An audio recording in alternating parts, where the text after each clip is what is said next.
Mais où sont donc passés les députés souverainistes, qu'ils soient de droite radicale ou d'extrême droite? Alors qu'avant les élections européennes, on ne parlait que d'eux, ils ont brusquement disparu du paysage politique et médiatique dès le 27 mai au matin. Plus personne ne parle d'eux, tout simplement parce qu'ils ne comptent rien et sont renvoyés aux marges du Parlement européen. Aucune majorité ne se fera avec eux et personne ne les consultera lorsqu'il faudra élaborer des compromis.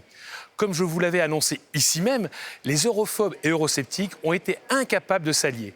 Ils sont toujours divisés entre de multiples groupes. Rappelez-vous, Marine Le Pen et Matteo Salvini, le patron de la Ligue italienne, avaient promis un grand groupe de plus de 100 eurodéputés, capables de bloquer le fonctionnement du Parlement.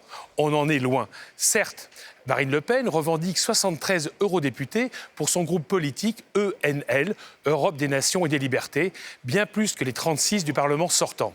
Parmi les prises de Le Pen, l'AfD allemande, qui pourtant avait promis de ne pas siéger avec elle, et les vrais Finlandais. Mais elle n'a pu convaincre le Hongrois Viktor Orban, qui reste chez les conservateurs du PPE, pas plus que le parti pro-Brexit de Nigel Farage. Même échec avec le PiS polonais, qui ne supporte pas le parti pris pro-russe de la Ligue et du Rassemblement national et préfère siéger à l'ECR avec les conservateurs britanniques.